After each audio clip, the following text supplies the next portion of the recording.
Sveiki, čia Virgis motociklų mokykla LT. Šį kartą atsidūriau tokioje vietoje, kur tampa motociklus. Tai yra motociklų dirbtuvės LT, kiek žinau, vienintelė vieta Lietuvoje, kur gali profesionaliai patikrinti rėmo geometriją, taip pat sutvarkyti rėmą. Irgi matosi, kas čia per staklės, visokiausių kronšteinų, laidų. Vienu žodžiu, mums apie tą dalyką papasakos Mindaugas, kuris kiek 3 metus dirba šiame reikale. Ir gal papasakos apie mano Harley, kurį nesuvaldžiau slidžioje kelio dangoje ir trenkiausi į sieną. Jisai nukentėjo, geometrijoje pavažiavo, bet apie jį papasakos Mindaugas. Mes jam užduosim klausimų, kad iš vis ar tai galima daryti, tą motociklo rėmą tvarkyti, ar tai yra legalu, nes kiek žmonių, tiek nuomonių. Vieni ten žignojasi nuo to dalyko, kiti sako, gerai, galim tvarkyti, daryti. Mindaugas apie tai papasako.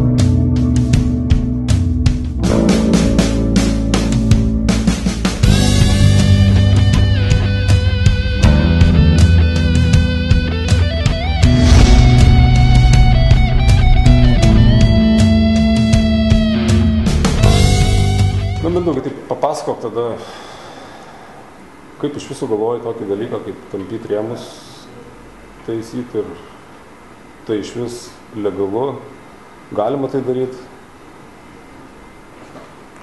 Kaip pradėjom, kaip sugalvojom, tai buvo anksčiau toks archaiškas būdas, paprastais būdais, liniuoti metrų.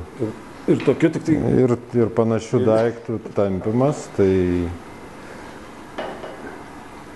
Prie to viso buvo po biškį einama ir po to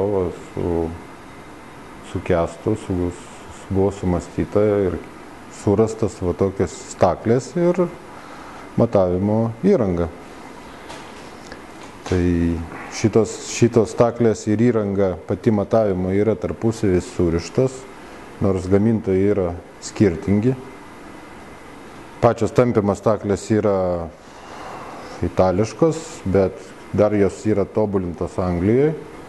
Čia yra šita žalia plieninė dalis, jeigu paprašyti. Čia yra kaip viena dalis, o kita yra O kita yra elektronika, kuri surišta su kompiuterinė diagnostika.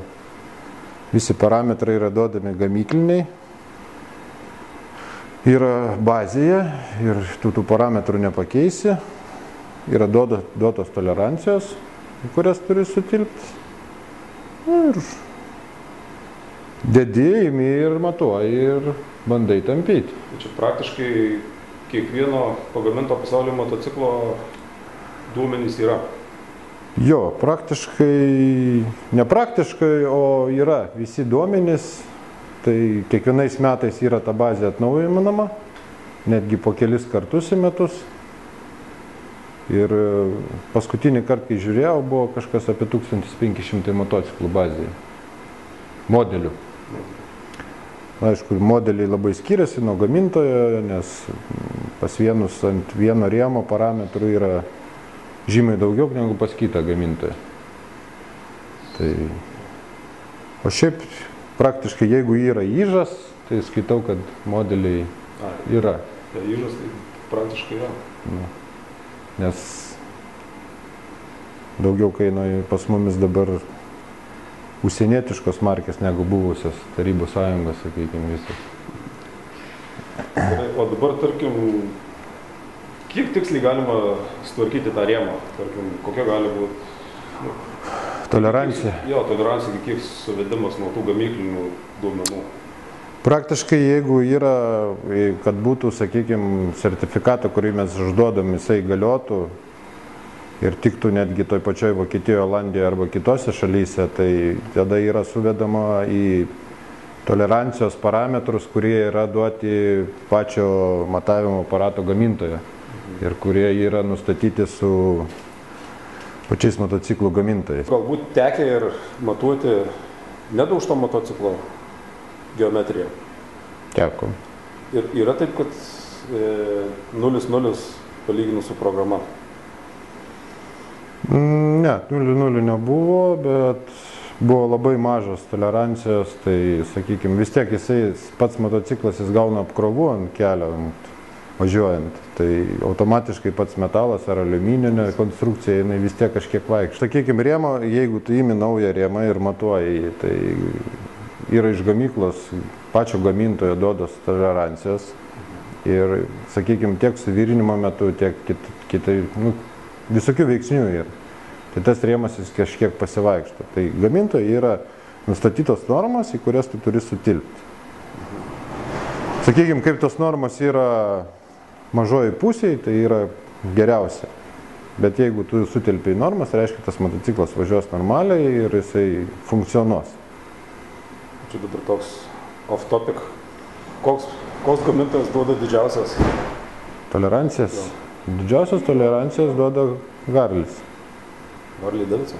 Jo, Harley Davidson. Patys geriausi motociklai su didžiausiam tolerancijom. Galima ir taip sakyti, bet pas jį, nežinau, čia tu jau užsikirtau. Negaliu aš nieko blogo apie ją sakyti. Ne, motociklas yra motociklas. O dabar, Mindaugai, kokie pagrindiniai dalykai yra motociklė matuojant tą pačią geometriją? Aišku, taip, tarp motociklininkų svarbiausia yra, aišku, visi sako bazė, paskui tie vadinami X-ai, kai priekinis ir galinis ratas taip kreivai žiūri, o tarkim dabar čia matuojant visą tą, kokie duomenys yra nuiminėjami? Pas mumis yra nuiminėjimų ganėtinai daug matmenų, tai yra tas pats X-as, tas pats šakės kampas, rėmo ilgis, galinis ratas, rėmo aukštis, galinio rato pokrypiai, tai yra ir į šonus, ir, kaip čia pasakyti, jo, ir paskersavimas pats. Mes šitos visus matome, išskyrus priekinį ratą. Tai priekinį ratą yra akivaizdžiai matosi, turim specialius dar priedus, tai pagal šakės nustatom, ar šakės pačios yra kreivos ar ne. O šiaip visi duomenys yra kompiuterį, bazėje ir pagal tą bazę mes ir žiūrim.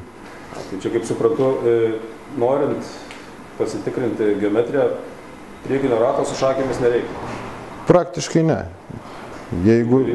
Galinis ratas, galinė šakė, rėmas, variklis, ne? Jo, čia yra pagrindiniai dalykai, o šitie yra kaip ir papildomi jau jūsų pačių sąžinės reikalas. Jeigu jūs dėl savęs darysite, jūs tikrai nepaliksit šito, o jeigu dėl pardavimo, čia jūs patys turite spręsti.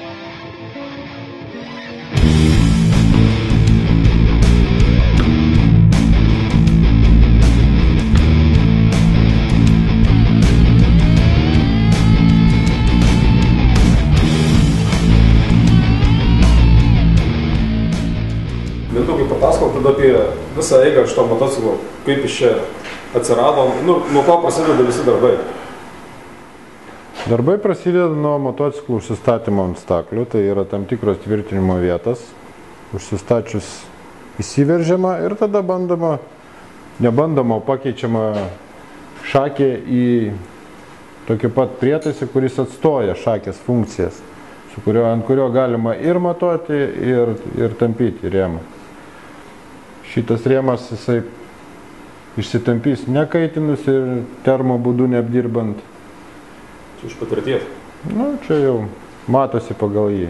Taip dirbant stengiamės nesužaloti rėmų, kad jų ir dažyti kartais nereikia. Užsistačius šitą daiktą yra užstatomos tam tikros akys, kurios mato ir susirašy tarpusavyje. Jos nustatinėja rėmo ilgį, savo smegeniniai kompas paišosi 3D vaizdą. Aukštį nustato, taip pat yra dar tam tikros plunksnos, kurios jau akivaizdžiai parodo, ant kiek rėmas yra nuėjęs nuo parametrų. Bet jeigu šitą pažiūrėjus, tai jisai yra dabar, sakykime, užstačius, jis jau yra atitemptas šita vieta, bet šita vieta dar toloka iki centro, tai dar jį reikės biškį pamučinti, pertempiant, kad jis atsistotų į savo vietą. Tada bus atliekamas vėl matavimas ir žiūrim, ant kiek jisai suvaikščiojo, susėdo į savo vietas ir bus sprendžiama, ar jau jam pakaks, ar dar reikės įdaryti. Visas tampymo procesas yra atliekamas hidrauliniais stūmokliais, tai yra hidraulinių stūmoklių yra ne vienas, čia yra vienas, kuris tempia rėmą pirmin arba jį pakeitus sustumia, sakykime, jeigu motociklas avarijos metu gali būti sustumtas, sutemptas, ištemptas. Čia labai sunku pasakyti, visi smūgiai yra skirtingi. Taip. Šoninius smūgius irgi atitempiam su hidraulika. Šiaip tai esam dar iš savęs pasidarę prietaisų, kur kai kurias rėmo dalis netgi nepažeidžiam ir dažų nepažeidžiam, kad tam pačiam klientui nereikėtų po to bereikalingai rėmą dar kartą dažyti arba išrinkinėti ir vėl dažyti. Aliuminis ir plieninis rėmai. Kiek skiriasi? Tampyme pačiam po avarijos.